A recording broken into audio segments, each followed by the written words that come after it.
Olá, seja muito bem-vindo ao Diálogos da Liberdade, uma iniciativa da Gazeta do Povo para debater esse tema tão valioso para o Brasil, tanto na nossa história quanto hoje em dia, que é a liberdade. Ao todo vão ser 5 programas discutindo capitalismo, liberdade religiosa, de expressão, liberdade econômica e liberdades individuais. Para quem não me conhece, eu sou Leandro Narlock, jornalista e autor do Guia Politicamente Incorreto da História do Brasil, e eu estou aqui para falar com o Hélio Beltrão, um grande amigo e presidente do Instituto Mises Brasil. O nosso tema vai ser liberdade econômica. Tomara que vocês gostem. Bom, gente, como eu falei agora há pouco, o nosso convidado desse Diálogos da Liberdade é o Hélio Beltrão, que já está aqui comigo, e o nosso tema é liberdade econômica, à luz aí do bicentenário da independência do Brasil. Hélio, então acho que essa aula que você vai dar aqui para a gente, essa conversa, vamos tentar falar da liberdade. Queria que a gente começasse a conversar sobre liberdade econômica na história do Brasil, aí nesses últimos 200 anos. A gente pode dizer que foi uma tentativa de ter mais liberdade econômica a independência do Brasil, a ideia de abrir os portos e tudo isso? Boa pergunta. Obrigado, Leandro. Excelente estar aqui com você. E eu já vou usar aquela tua frase maravilhosa de uns anos atrás, liberalismo no Brasil não vai dar certo. Porque a gente tenta e não consegue implementar, né? Tem muita gente contra. Mas eu estou brincando, obviamente, a gente conta que dê certo a implementação, né? Que seja adotada essas ideias. Mas vamos falar lá da nossa independência. A minha leitura, Leandro, é que ali o Brasil tinha até então um status de colônia, um status realmente subserviente a Portugal, numa época em que o mercantilismo era auge. Quando Adam Smith escreveu A Riqueza das Nações, em 1776, ano da independência americana, o mundo, e principalmente o mundo central, a Europa, praticava o mercantilismo. O mercantilismo acreditava que você ficava rico pela acumulação de reservas internacionais, que você tem que empurrar os seus produtos fabricados, entendeu? E tirar o produto dos outros, tá certo? Que você tem que exportar muito e importar pouco. Então, essa era a mentalidade principal do mercantilismo, que envolvia uma série de... Daí veio a palavra patente, né, que eram monopólios exclusivos para determinadas empresas explorarem. Então, o pessoal acreditava que isso é o que importava. Isso mudou muito depois de Adam Smith, mas levou uns 50 anos.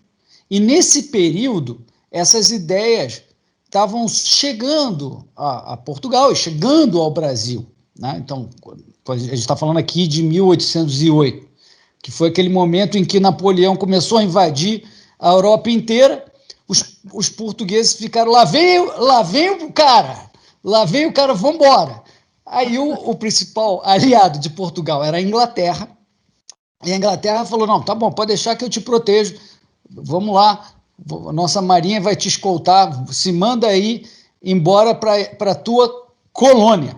Mas no momento que chegou o rei aqui na colônia, não era mais colônia. Aí nós viramos, Leandro, um país único, com capital no Rio de Janeiro. Né? Era o Reino Unido, como se fosse o Reino Unido hoje, a Inglaterra, mas aí a Inglaterra somos nós no Brasil e a Escócia virou Portugal.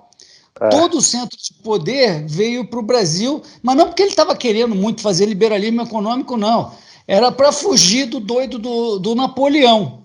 E aí aqui não podia ter... Certas profissões eram completamente proibidas, não podia ter universidade, não podia ter fábrica, não podia ter uma opção de coisa. Mas aí não dava mais, porque afinal a corte precisava dessas coisas aqui em volta. E também a Inglaterra exigiu, como compromisso dessa proteção, dessa aliança contra Napoleão, falou o seguinte, olha, essa tua coisa aí, Portugal, de fazer mercantilismo, de comércio exclusivo com o Brasil, só você vende para o Brasil caro, né, enfia aqueles preços monopolistas, não, isso também não. Então, agora que a gente é amigo, você vai abrir aí o mercado. A Inglaterra, àquela altura, já tinha entendido, já vinha adotando uma outra ideia, que era o liberalismo. A Holanda começou, e aí em seguida a Inglaterra, eles viram que o negócio não era acumular reservas, era enriquecer pelo comércio, divisão de trabalho, tudo aquilo que o Adam Smith escreveu lá, especialização, acumulação de poupança, e não de dinheiro. São duas coisas diferentes. Uma coisa é você ter dinheiro em caixa, que você tem no banco. Outra coisa é que você tem de capital. A Inglaterra entendeu essa diferença e estava praticando o comércio agressivamente, no bom sentido.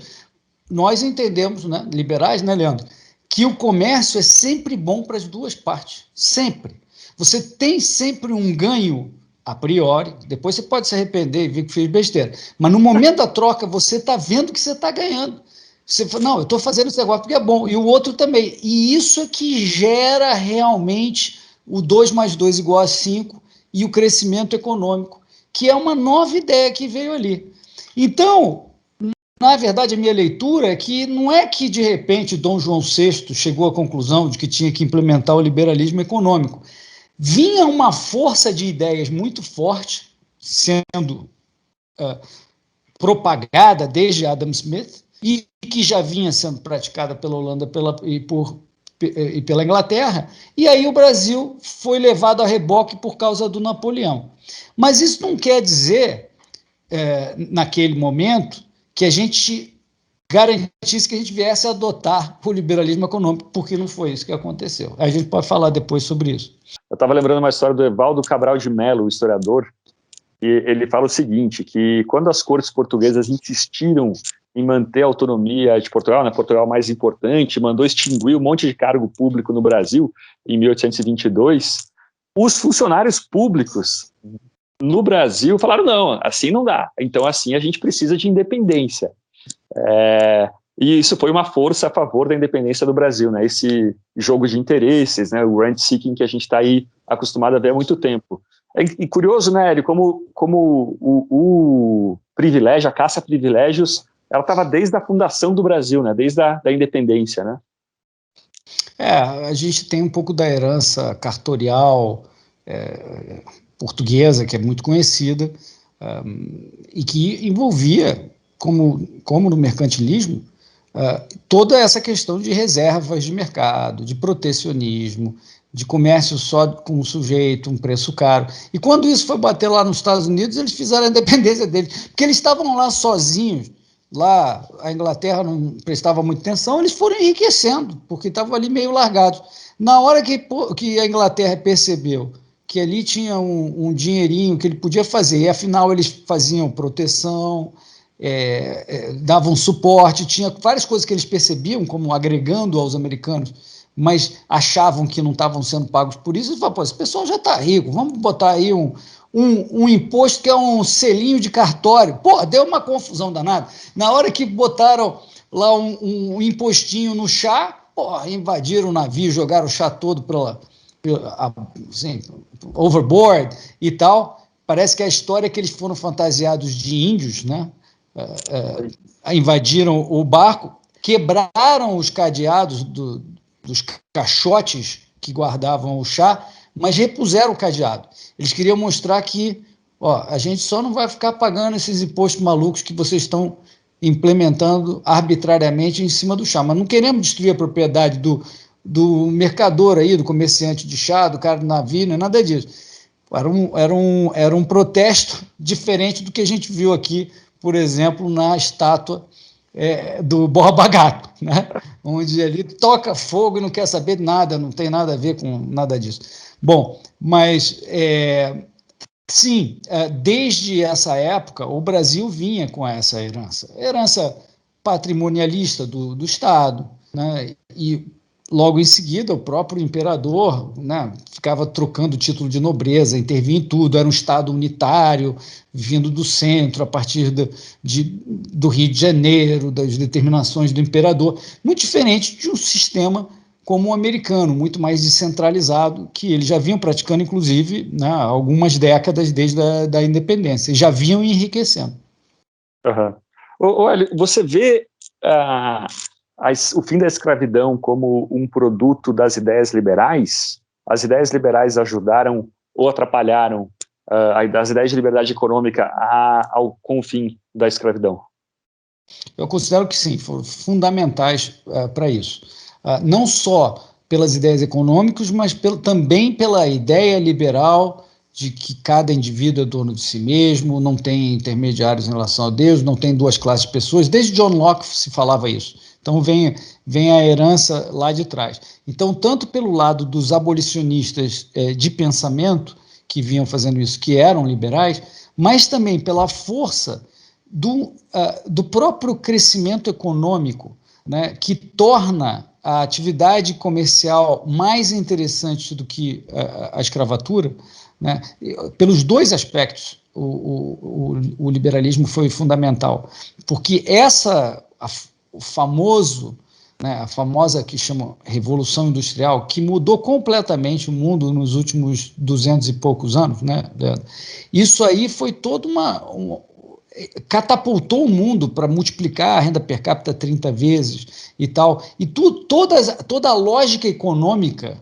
se altera se você tem um incentivo de ter gente que buscando os seus próprios ideais, gente que então vai passar a consumir e ter condições de consumir por si próprio. Essa lógica da liberdade funcionando a plena carga, ela é matadora para uma instituição como a escravatura. Então, pelos dois lados, eu acho que pelo lado econômico e pelo lado político, isso era inevitável. Mas é claro que se não fosse o lado político, a nossa, vamos dizer, a visão de filosofia política do liberalismo, de defender o indivíduo, sua liberdade, que todos nós somos... se não tivesse isso, talvez levasse um pouquinho mais de tempo. Mas seria inevitável, com o crescimento econômico, com o desenvolvimento derivado da acumulação de poupança, da divisão do trabalho, que a escravidão acabasse. Sim. Eu já vi alguns estudos assim também, de que a lógica se inverteu toda, né? Quando você tem um avanço do capitalismo, não tem como manter um sistema desse, né? Vamos passar agora para os dias de hoje, aí, sair um pouco, tentar comparar aí o passado com o presente. Tem muitos projetos de lei. Agora o pessoal está aproveitando que o governo está meio enfraquecido para tentar impor projetos de lei, por exemplo, que proíbem o governo de baixar impostos de importação. Uma das poucas atribuições que o executivo tem no Brasil hoje é mexer no imposto, e até isso estão querendo tirar. E diversos outros, né? A gente está vendo a reforma da Previdência, um lobby forte. O que para você é mais preponderante para a falta de liberdade econômica no Brasil hoje? É ideologia ou é pressão de grupos de interesse? Eu acho que são complementares. Eu acho que são as duas coisas. Eu considero que grupo de interesse a gente sempre vai ter em todo lugar. A questão é por que em alguns lugares, alguns grupos de interesse conseguem vingar melhor e outros não. E eu acredito que tem a ver com as ideias na sociedade entenderem que o Estado mais atrapalha do que ajuda, em geral. Que o Estado centralizador, o Estado burocrático, que determina como a gente deve viver a vida o tempo inteiro, isso vai ser sempre capturado pelos grupos de interesse. Então, nisso, a esquerda e a direita e os liberais todos concordam, todo mundo reclama do tal, chame de capitalismo de compadres, ou da tomada do governo pelos grupos de interesse, todos eles criticam isso. Só que a esquerda prefere acreditar, um sonho de uma noite de verão, de que não, basta que tenham pessoas muito boazinhas no governo que elas não vão deixar isso acontecer. E a gente sabe que quando você está brincando com o dinheiro da viúva, esse negócio não tem grande chance de acontecer. Você tem que tirar o poder discricionário do governante, porque senão ele vai ser capturado. Então, quanto maior o tamanho do governo, maior a chance de você ter corrupção, maior a chance de você ter uma exploração do poder que vá satisfazer grupos de interesse, né? E isso só se quebra, essa lógica, Leandro, na minha opinião, com a mudança nas ideias. Então, veja, por exemplo, ele estava falando lá de trás, né? Vamos completar no que vem os 200 anos da independência brasileira. Ali na partida, a gente já começou meio que importando um pedacinho de liberalismo pela Inglaterra, não por convicção, mas ainda assim a gente vê que ali de 1808, né, durante o século XIX, até o fim do século XIX, os Estados Unidos, praticando o liberalismo, se tornaram, basicamente, na virada do século, a principal potência mundial, suplantando a Inglaterra. E aqui o nosso vizinho, a Argentina, que adotou o liberalismo a partir da metade do século, com a Constituição de 1853, se tornou a sétima maior economia, ou sexta maior economia do mundo na virada do século.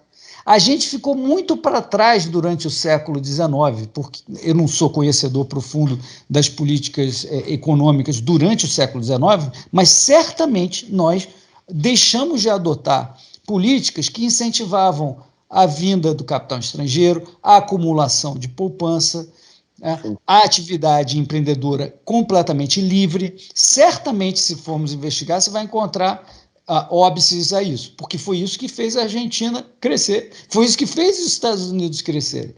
Né? Então, aí a gente teve um probleminha durante o século XIX e ficamos atrasados. Na virada já para o século XX, a gente começou com a imigração sendo acentuada de novo, com o dinheiro do café, com a vinda do capital inglês para o Brasil. Começou a vir o capital inglês, capital americano também, canadense, a Light, que fez uma opção de coisas em energia elétrica, em ferrovia, etc. Aí a gente começou finalmente, lentamente, a se industrializar e tentar tirar um pouquinho do atraso que a gente teve no século XIX. E aí, no século XX, durante um longo período, o Brasil foi uma das economias que mais cresceu, que é um pouco reflexo do catch-up também, da convergência. Quando você se abre para o mundo e começa a receber capital estrangeiro, você pega uns atalhos, porque o capital tem muito retorno quando você se abre. E o Brasil lentamente se foi abrindo e aceitando capital estrangeiro, e com o imigrante trabalhando duro, né, com o capital estrangeiro e com o café, a gente começou a sair vamos dizer, do nosso mercantilismo extremado, subdesenvolvido de colônia. Mas, ainda assim, com atraso. Eu acho que são os dois, mas, em primeiro lugar, é realmente a ideologia. Se nós temos, como país, anseios que não cabem no PIB, não cabem no bolso das pessoas que podem pagar, a gente fica querendo enfiar no governo programas ideias mil que não cabem, a gente vai ficar sempre em atraso. Se a gente não permite que se acumule poupança, se a gente está sempre colocando uma cunha tributária ali no meio, como agora o Paulo Guedes está querendo aumentar imposto, se bota a burocracia, como você falou, você mencionou isso que eu queria me lembrar de comentar, como é que agora querem tirar, inclusive, o poder do executivo de determinar as tarifas de importação, como se virasse agora uma política tributária de orçamento, quando, na verdade, sempre foi para dar uma regulada ali no comércio exterior e coisa assim, que já é ruim, mas muito pior é você considerar tarifas de importação como se fossem parte da política tributária tradicional de um país. Isso é uma maluquice, mas é claro que é protecionismo puro, e é claro que, dado o tamanho do governo, dado toda a influência que esses grupos têm, eles vão vão apertar esses botõezinhos para tentar impedir. E você veja, Leandro, só um comentário interessante, porque é muito difícil o empresário quebrar essa lógica mental, porque o empresário é um bicho que está ali para ganhar dinheiro. Só que, veja bem, enquanto o chinês paga por um computador X, uma empresa chinesa paga por um computador X, por uma máquina paga Y, aqui o empresário brasileiro paga 3X. Então ele fala assim, peraí, como é que eu vou ser competitivo internacionalmente se eu tenho que pagar quase tudo, muito mais do que o chinês paga, do que o americano paga, do que o inglês paga? Então eu também quero proteção para o meu produto. Então fica uma lógica perversa que o empresário brasileiro, tradicionalmente, ele é eficiente do portão da fábrica para dentro. Mas ele carrega o custo do Brasil e um custo de matérias-primas que não depende do Brasil, que é simplesmente que são os impostos que você tem que pagar para trazer produto, etc. Então, é inacreditável que a gente fique sempre nesse negócio sem entender que não adianta o Brasil ser. Nós somos o último colocado em corrente de comércio, no G20, corrente de comércio em relação ao PIB, e importação em relação ao PIB. Quer dizer, a gente é um atraso, nós somos um país cartorial, autárquico, que resolveu fazer tudo aqui dentro e fica ineficiente e jamais vai conseguir competir lá fora enquanto não tiver convicção e confiança de que pode abrir, porque aí vai baixar o teu nível de custo, mas também vai baixar a proteção do teu produto. E aí você entra nas cadeias de suprimento, famoso negócio das cadeias de suprimento. Se a gente é fechado e autárquico, a gente não está no jogo de cada um se especializar no seu melhor. A gente tem que fazer aqui nesse nosso cantinho do mundo periférico tudo, quando não precisaria fazer tudo. A gente poderia importar partes dos melhores lugares e tornar o nosso produto o melhor, o fino, mas não. A gente fica tentando fazer tudo em casa e aí fica um produto bizarro, um produto Frankenstein, caro. É isso que dá. É engraçado como esse nacionalismo comercial, ele junta a esquerda, a direita, junta quase todos os lados, muitos lados, né? Você tem aí tanto o Geisel, agora pensando na história do Brasil de novo, o Geisel, da ditadura militar, fechando o Brasil aos portos internacionais, né, às nações amigas. E, enfim, presidentes da esquerda também, a Dilma se comportou de uma forma muito parecida com a do Geisel. E talvez um argumento a favor disso seja aquela ideia de que a gente precisa da indústria porque ela é mais produtiva. Mas, na verdade, a gente precisa de mais produtividade em todos os setores, né? E não um setor mais produtivo. Não, vamos deixar... Tinha aquela ideia de que exportar commodities e produtos agrícolas e tal, e minérios, commodities em geral, era ruim, isso explicava a nossa pobreza, que é uma tremenda bobagem, né? Total, e isso é uma falsa dicotomia, você fala, não, eu prefiro a indústria, eu prefiro o outro. É claro que a indústria é importante, você está matando a indústria por fechar o país, esse é o ponto, porque você não está deixando o empresário ser competitivo no nível internacional, e o único teste que importa no médio e longo prazo é se você é competitivo internacional. Não adianta você achar que não, aqui a gente continua vendendo, mas um produto que é pior e muito mais caro que lá fora. Em algum momento a realidade se impõe e acabou a brincadeira. A gente fica adiando esse dia. Então não tem. Você pode ser uma maravilha, e nós temos essa vocação agrícola e de recursos naturais, né? Mas o Roberto Campos costumava dizer o seguinte, que tem que diferenciar recursos naturais de riqueza, que os recursos naturais lá embaixo do solo, não sei o que, é simplesmente um dejeto arqueológico, geológico, lá depositado. Você tem que tornar isso uma riqueza, você tem que abrir o Brasil para o capital, você vai ter mais indústria, vai ter mais máquina, você vai ter mais produtividade, você vai explorar melhor os recursos naturais. Se a gente está conseguindo hoje ainda ser uma potência agrícola e mineral, é quase um milagre. É a despeito de todas as besteiras que o governo faz. E é claro, quando o dólar sobe, quando o governo faz besteira demais e o dólar sobe, fica melhor para quem é da agrícola e da mineração. Mas não precisava ser assim, porque na hora que o dólar sobe, nós todos ficamos mais pobres, porque o que importa é você ter poder de compra em moeda forte. Infelizmente, nós não somos a Suíça, Leandro. A nossa moeda não é uma moeda forte ainda, né? A gente está vendo agora a inflação de 30% no IGPM, né? E o IPCA chegando a 9% ao ano. Está aí a prova de que nós não temos uma moeda forte. Todo mundo ficou mais pobre com a alta do dólar. E aí, claro que quem exporta ganha um pouquinho, mas não é esse o ponto. Todos poderiam estar ganhando. Uhum. Ô Hélio, vamos voltar um pouco aí. Eu queria fazer uma comparação agora. Acho que você vai gostar dessa pergunta, você gosta desse assunto. Uma comparação entre a Constituição de 1824, logo depois da independência, o que se fez foi a Constituição de 1824, né, de 25 de março, até que dá o nome aqui da Rua do Comércio aqui de São Paulo. Vamos comparar essa Constituição com a de 88. qual, na tua opinião, dava mais liberdade econômica? Não tem dúvida de que era de 1824. Tinha coisas bizarras lá, que eram do tempo, né, que eram ruins, mas a nossa Constituição atual, né, essa carta de Papai Noel, né, uma carta de anseios e aspirações que você não diz de quem vai pagar, né, que não, que me... Hã? Catálogo de utopias. Catálogo de Utopia, ótimo nome também, né, em que você não faz a menor diferença entre direitos do tipo, olha, não pode bater no Leandro, não pode roubar o Leandro, não pode fraudar o Leandro, para dizer, não, todo mundo aqui tem direito a X, Y, Z, sem dizer de onde vêm os recursos.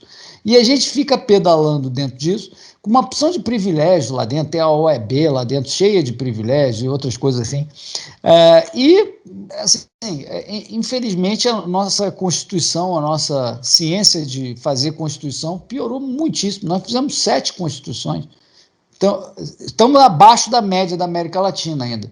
Mas os Estados Unidos estão na primeira Constituição. Então, coisa inacreditável. Agora o Chile está indo fazer outra Constituição.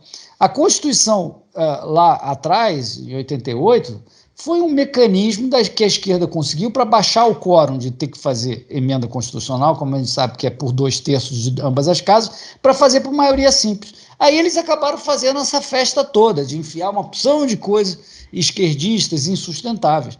Lamentavelmente, a gente vai ter que fazer, para desfazer, a gente precisa dos 2/3.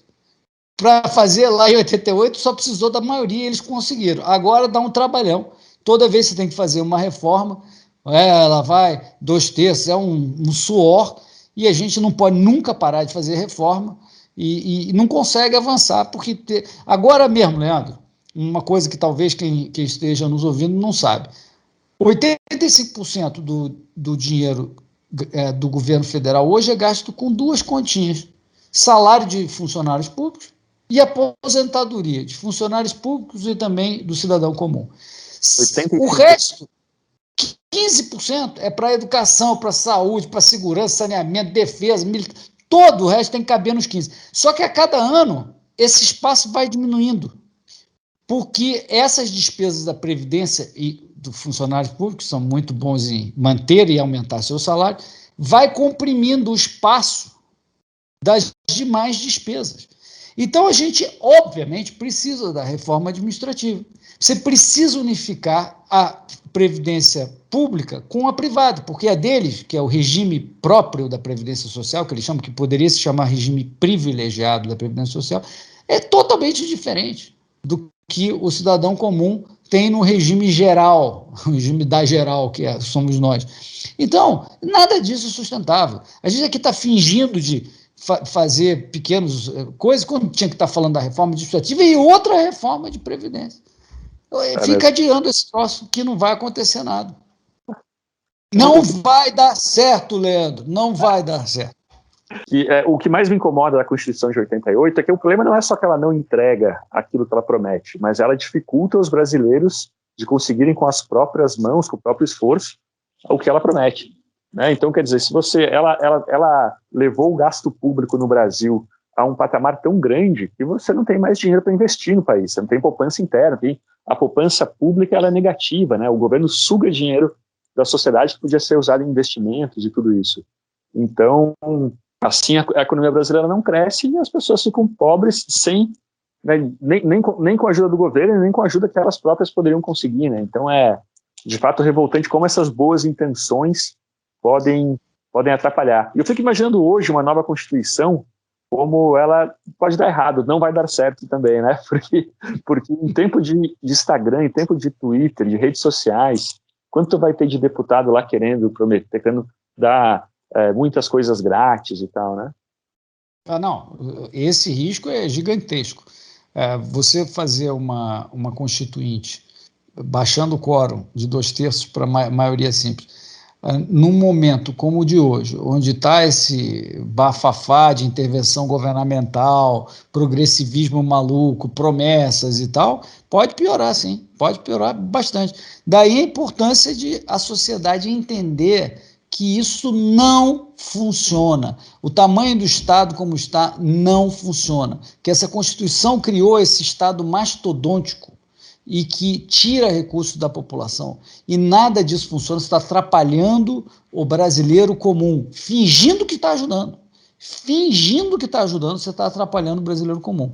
Então, é preciso, por isso que é preciso que as pessoas se deem conta disso. É muito difícil, a gente fica aí insistindo, fazendo esse curso aqui e tal, essa coisa. Algum momento tem efeito. A gente sabe que a gente avançou muito, né, Leandro, nos últimos 15 anos. As ideias melhoraram, mas olha como a gente ainda está longe. A situação do Brasil hoje mostra que a gente ainda está longe. Está vendo hoje que, apesar das promessas de campanha lá do Bolsonaro, apesar de Paulo Guedes ter ido para o enclave liberal no governo, não estão mais avançando. Começou, parecia que ia realmente ter um avanço. Infelizmente, não estamos mais avançando. Agora está aí confusão de precatório, tentando burlar o teto, aumentando o imposto, estabelecendo imposto de dividendo, aumentar a arrecadação, Receita Federal não apresenta as planilhas de cálculo, que diz que não vai aumentar. Quer dizer, assim, tudo aquilo em contra do que os liberais e o próprio Paulo Guedes queriam lá, prometeram lá no início. O Paulo Guedes falou, não vamos criar imposto nunca, em 2018. Imagina, liberal não faz isso, não vamos criar imposto. Está aí, criando imposto. Quer dizer, não dá. E aí vem, a gente ainda tem que aguentar uns liberais que ficaram aí contaminados mentalmente, politicamente. Não, você está reclamando, o Paulo Guedes falou, mas se está fazendo besteira, eu acho que nós, se a gente quer avançar na direção do liberalismo econômico, da diminuição da intrusão governamental nos mercados e na sociedade, para permitir que a nossa energia individual, nossa felicidade, que a gente busque nossa felicidade, né? Se a gente quer isso, a gente não pode passar pano para um governo que está aumentando o tamanho do Estado. Não dá. Então, esse é o erro novamente. A gente não pode ficar contaminado por instrumentos políticos, mentais, e deixar de pontuar o que a gente sempre falou. Uhum. Ô Hélio, eu já ouvi da esquerda o seguinte argumento. Você não pode... esse negócio de liberdade econômica funciona muito bem na Inglaterra, mas não em países pobres como o Brasil. Como que você responde a essa questão, falando aqui de liberdade econômica e pobreza? Para mim, está mais do que provado que é o governo atual.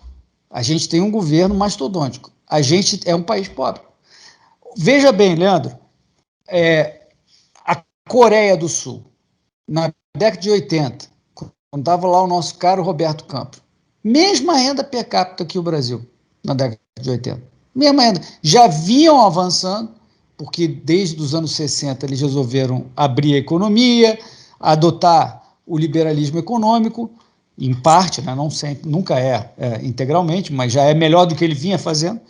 Bom, de lá para cá, a Coreia do Sul hoje tem mais de 2/3 da renda dos Estados Unidos. A gente tem os mesmos 20% ou um pouco menos do que a gente tinha lá atrás nos anos 80. A gente andou para trás levemente em termos absolutos e relativos nem se fala. Nem se fala. A China, que tinha uma renda muito menor que a nossa, já tem renda maior que a nossa. A China tinha 1/10 da nossa renda. Agora ela tem renda maior que a nossa. Leandro, significa que nós somos um país de mão de obra barata. A gente sempre brincava que China era mão de obra barata, né? Nós somos mão de obra barata para a China. Eles podem terceirizar para cá as coisas que eles não querem muito, umas coisas com mão de obra intensiva, texto, sei lá o quê. Então, veja, é inacreditável. Isso tudo ajuda quem? Não ajudou o pobre. Não ajudou o pobre. A gente teve uma piora do padrão do pobre no Brasil. Quando você pega os experimentos da própria Coreia, um povo único, separado na década de 50 em dois, Coreia do Norte, Coreia do Sul. A Coreia do Sul tinha menos recursos naturais que a Norte. O padrão de vida deles é incomparavelmente superior à Coreia do Norte. Se eu não me engano, os coreanos do Norte têm altura 10 a 15 centímetros menor de altura, por causa de alimentação, Leandro. Veja, né? é bizarro. O mesmo experimento aconteceu entre a Alemanha Oriental e a Ocidental. Quem melhorou o padrão de vida da população mais pobre? A China, depois que adotou políticas mais liberais, não diria que liberais, mas mais liberais, que flexibilizou. Hoje a China é mais liberal economicamente que o Brasil. Depois que ela adotou, o chinês ficou mais rico ou não? Ficou. E quando você tem um país que adota a condição liberal, você consegue melhorar o padrão de vida do mais pobre, porque a própria população, voluntariamente, ou até pelo governo, pode suportar ajuda para quem precisa.